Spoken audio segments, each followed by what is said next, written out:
vídeos. Este es el segundo vídeo,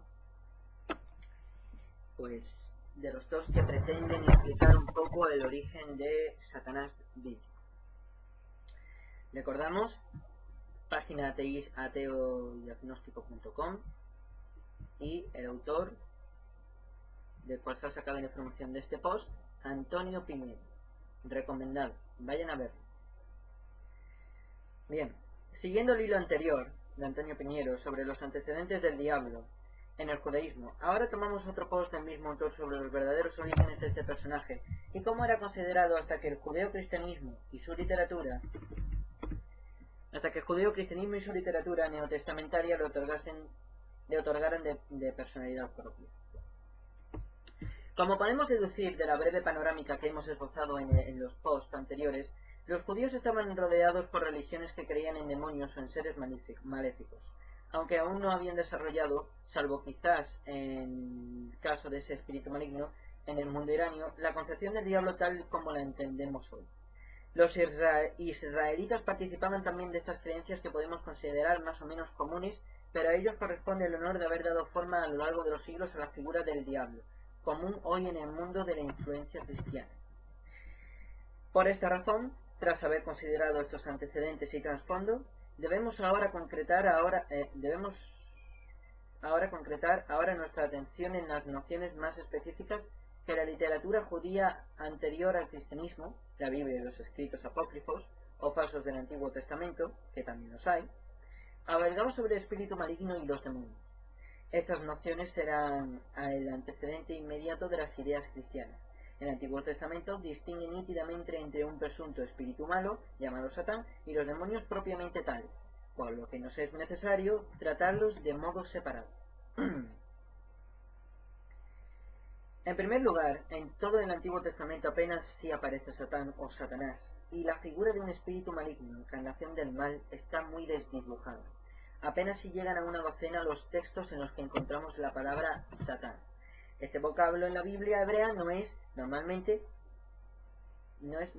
un nombre propio, la denominación de algún espíritu particular, sino un nombre común que significa el adversario o el enemigo, ya sean en el sentido más tribal del término, como un significado jurídico, quizás se halle en el ámbito del origen del vocablo, o político-militar.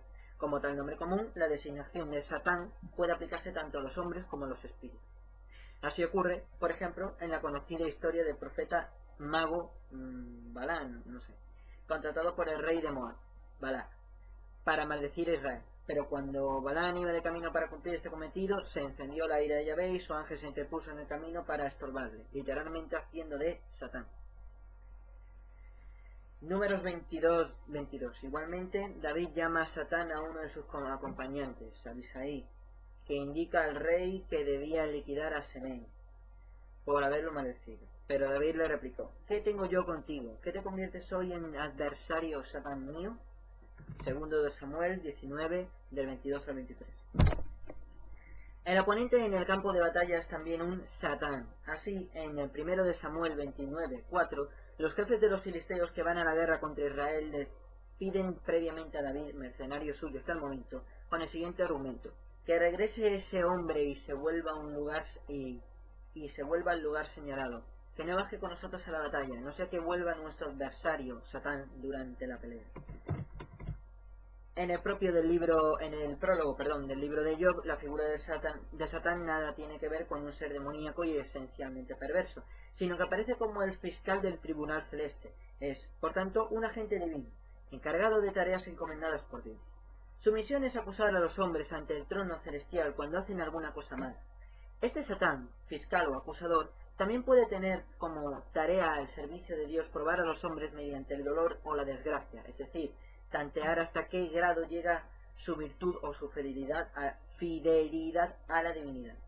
Más que tentador, esta función habría que designarlo como tanteador. El texto dice así, y bueno, es el texto de Job que todos conocemos, así que paso de él y me voy al siguiente párrafo. Inmediatamente Satán se encarga de que Job va perdiendo una a una todas sus posesiones. Por desdichado se mantiene fiel a Yahvé, no peca, ni profiere ninguna insensatez contra la divinidad. Pasa un cierto tiempo en un momento en el que igualmente los hijos de Dios venían a rendir cuentas a Yahvé, aparece entre ellos Satanás. Entonces Dios habló así al ángel, y todos sabemos lo que le dijo. La lectura de este texto capital nos indica que en el momento de su composición, probablemente en el siglo V a.C., desde luego después de la vuelta del destierro en Babilonia, Satán no es el príncipe del mal ni tampoco en origen de este se atribuye a Dios, sino un servidor más de la corte celestial. Ciertamente muestra un poco de mala idea y se encarga de convencer a Dios para que dañe yo. Yahvé accede un tanto a regañadientes y luego reprocha a Satán en haberle incitado a hacer daño. En este texto, pues Satán es en todo caso respecto relativamente dañino de una divinidad ambivalente, el lado sombrío de esta, el poder destructivo de Yahvé, que delega en su ángel. Puede que haya más posts en cuanto a esto o cosas por ese estilo, no lo sé, creo que en esta página tan solo viene 2. Básicamente Satanás se convierte en el enemigo de los hombres porque es el ángel tanteador más que el ángel tentador propiamente dicho. Le hace la vida imposible a los hombres y poco a poco esto va tomando en el caliz cristiano, se va convirtiendo como un adversario. Luego tenemos la aparición del Apocalipsis y su peculiar visión de todo lo que ocurrió. Claro está. Aunque claro, Satanás, no sé si... Aunque claro, este Satanás puede que no sea el Satanás del Apocalipsis, puede que sea otro Satanás. Como sabemos, Satanás tiene, pues, en fin. Creía que iba a hacer referencias a la serpiente. Bueno, he visto otros textos y otros vídeos que tal vez añada a continuación, pero ya desligado de estos dos vídeos, como algo adicional. En fin, básicamente lo que queda recopilado de todo lo anterior es lo siguiente. Había una serie de influencias de otras religiones sobre dioses malvados o espíritus malvados, en especial la irania o la iraní o como se diga.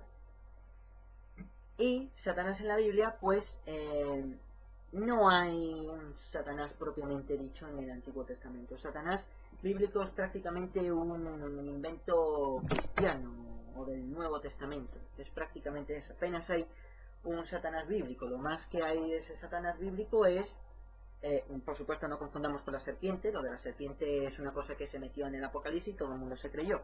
Pero los judíos no se lo creían así ni por asomo.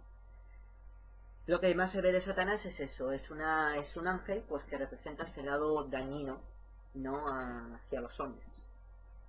Es básicamente lo que hay más de Satanás en el Antiguo Testamento.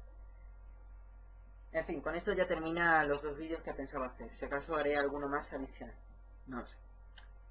Gracias, queridos usuarios de YouTube. Cuídense y hasta otra. Chao.